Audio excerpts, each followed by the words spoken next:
Well, the overall health of the farm is now better than it's ever been. We're using number 8S mix of dicalcic fertiliser and applying it at the rate of 340 kgs a hectare. It's a great management tool.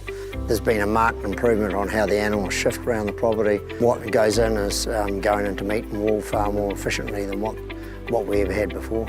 We were a straight superphosphate user. We'd used that for some nearly 50 years. We thought that it was better to be going to the dicalcic phosphate mix that gave you both the lime and the superphosphate. The dicalcic phosphate is a combined fertiliser that only got to use the one hit of it instead of using lime in one direction and superphosphate in the other. We're getting the best of both worlds, really.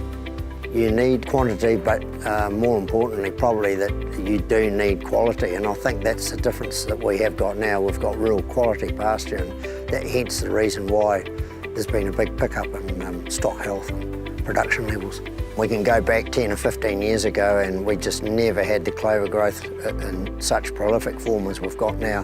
In fact, we had areas that all the ground would grow was brown top and rat's tail. Now it's just full of clover through the rat's tail. And the brown top's basically gone because the cattle have eaten it, and they're eating the more palatable clover and ryegrass that's come through from it. That grass is money, and you need to convert that into dollars. And so that's the business we're in. So you convert that grass into dollars by doing it through the animal. Back in 2006, we only had 140 cows. Now we've got 270 cows. What is happening here is that the farm is carrying what it's capable of carrying. So the regrowth really following through from the winter when we do get very shorter grass. Once we get the spring rains and a bit warmer temperatures, the regrowth is really prolific. We've been soil testing, and what we have noticed has been a big increase in the trace elements in particular. Our Olsen P now is around about sort of the 14 to 16 mark. When we were using superphosphate and my father was alive, at the end of every main shear we'd press up nearly 5 bales of dags off what was about 5,000 sheep with ewes and lamb. Now we've got nearly 7,000 head of animals getting shorn, and we'd be lucky if we had 2 wheelbarrowfuls of dags off those animals. So it's proving a big point of less labour for dagging, and the animals are coming across are being shorn in a lot better condition. Their condition is standing up better.